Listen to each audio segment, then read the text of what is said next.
الحمد لله رب العالمين والصلاة والسلام على أشرف المرسلين نبينا محمد وعلى آله وصحبه أجمعين والتابعين ومن تبعهم بإحسان إلى يوم الدين. Nous sommes déjà à notre 6e histoire de notre série Inverser une histoire.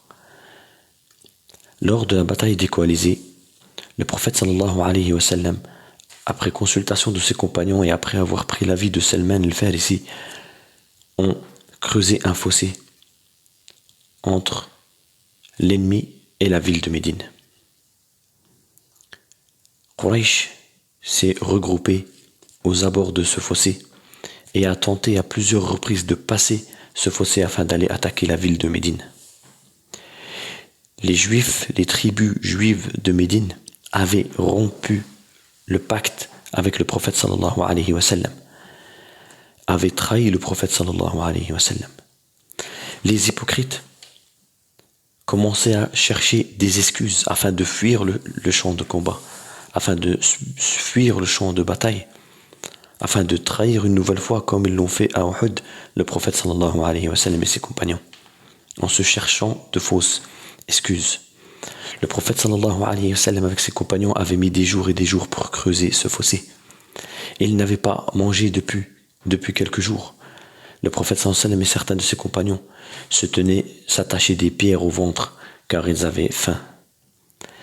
Tellement ils avaient peur, l'un d'entre eux avait peur d'aller accomplir ses besoins. C'était un moment terrible. C'était un moment difficile pour le prophète sallallahu alayhi wa sallam et ses compagnons.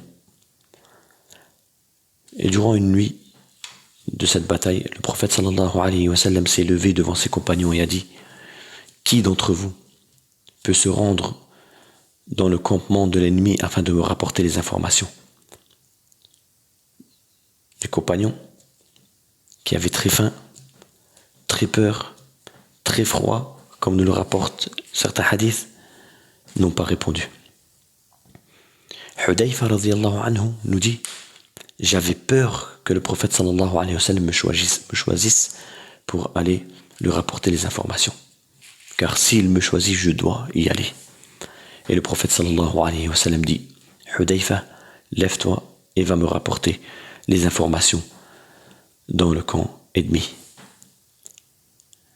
Hudayfa radiyallahu anhu wa ardah nous dit: j'ai eu très peur, mais j'étais obligé d'y aller. C'était un ordre du prophète sallallahu alayhi wa sallam. Mais il nous dit, Hudayfa, lorsque le prophète sallallahu alayhi wa sallam m'a fait une invocation, je me suis senti apaisé. J'ai senti que je pouvais aller me rendre, marcher dans le camp ennemi, entre leurs tentes, sans qu'il m'arrive rien. Le prophète sallallahu alayhi wa sallam a dit: oh Allah, protège Hudayfa d'un mal qui peut lui arriver par devant, ou par derrière, ou à sa droite, ou à sa gauche, ou au-dessus, ou en dessous. Lorsque le prophète sallallahu alayhi wa sallam a fait cette invocation à Hudayfa, Hudayfa nous dit: je me suis senti apaisé. J'ai senti que je pouvais aller marcher dans leur camp, dans leur campement, sans qu'il m'arrive rien. Le prophète sallallahu alayhi wa sallam a dit à Hudayfa: Hudayfa, tu te rends dans le campement adverse, ennemi, tu me rapportes les informations et tu ne fais rien d'autre avant de m'avoir rapporté les informations. Hudayfa radiyallahu anhu, lorsqu'il est arrivé dans le camp adverse, il a vu un miracle. Il a vu un vent terrible qui emportait les tentes de Quraysh et de ses troupes qui se sont réunies pour attaquer la ville de Médine et pour attaquer le prophète sallallahu alayhi wa sallam et ses compagnons. Et ce qu'il a vu était un miracle, parce que lorsque Hudayfa s'écartait du camp de 2 ou 3 pas, il n'y avait plus de vent. Le vent n'était que sur le campement de Quraysh et des troupes de la péninsule arabique qui s'étaient réunies avec Quraysh pour attaquer le prophète sallallahu alayhi wa sallam. Et au loin, Hudayfa radiyallahu anhu voit un homme assez fort, assez costaud, mais il ne l'a pas reconnu. Puis lorsque les gens ont appelé cet homme par son nom, c'était Abu Sufyan radiyallahu anhu wa ardah, et cette histoire était avant que Abu Sufyan rentre dans l'islam. Lorsque Hudayfa radiyallahu anhu a appris que c'était Abu Sufyan, il a sorti une lance afin de la lancer sur Abu Sufyan. Puis au moment de lancer et de jeter, il s'est rappelé que le prophète sallallahu alayhi wa sallam lui a dit « Tu me rapportes les informations et tu ne fais rien d'autre avant de me rapporter les informations. » Il a alors rangé sa lance radiyallahu anhu wa ardah. Puis lorsque Hudayfa est retourné dans le fossé, il a trouvé le prophète sallallahu alayhi wa sallam en train de prier. Car le prophète sallallahu alayhi wa sallam, lorsqu'il avait une inquiétude, lorsqu'il était inquiet, la première chose qu'il faisait, c'est aller prier. Hudayfa radiyallahu anhu s'est assis à côté du prophète sallallahu alayhi wa sallam en attendant qu'il termine sa prière. Et le prophète sallallahu alayhi wa sallam a ressenti que Hudayfa radiyallahu anhu avait très froid. En pleine prière, le prophète sallallahu alayhi wa sallam enlève sa cape et couvre Hudayfa radiyallahu anhu wa ardah. Puis il l'informe de ce qu'il a vu. Il informe le prophète sallallahu alayhi wa sallam et lui dit « Dans leur camp, il y a un vent terrible qui emporte leurs tentes, qui emporte leurs ustensiles, et des gens qui crient et qui fuient Médine et qui fuient le champ de bataille vers Médine.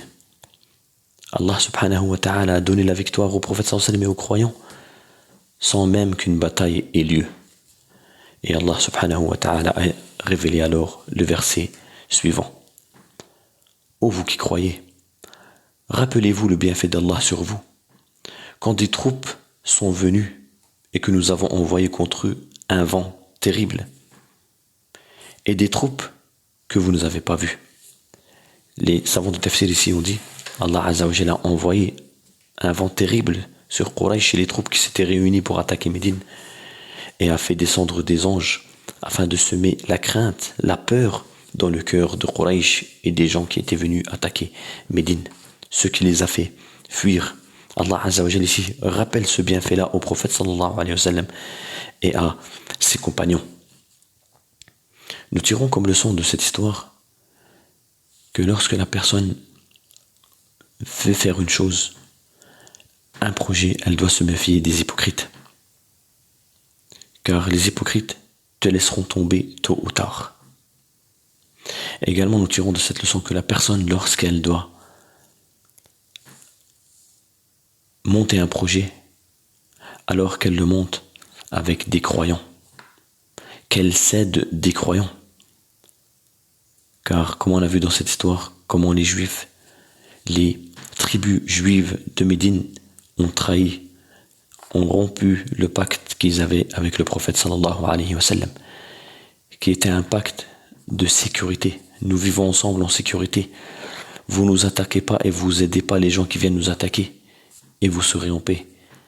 Ils se sont alliés cette nuit-là avec Quraysh, mais Allah Azza wa Jal est plus fort, mais Allah Azza wa Jal est plus puissant, mais Allah Azza wa Jal préserve et défend ses serviteurs bienfaisants.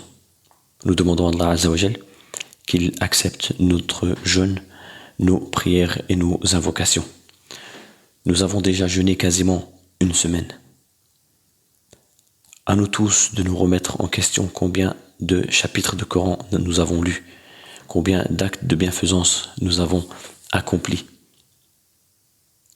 Sans perdre de temps, nous avons déjà jeûné une semaine. Allah Azza wa Jal a dit au sujet du mois du jeûne, ayyaman ma'dudat, des jours bien définis, des jours qui passent rapidement et nous le voyons tous les ans. Donc à nous de nous remettre en question pour redoubler d'efforts, pour ne pas être parmi les perdants à la fin du mois de Ramadan. Subhana rabbika rabbil izzati amma yasifun. Wassalamu ala al-mursalina walhamdulillahi rabbil alamin.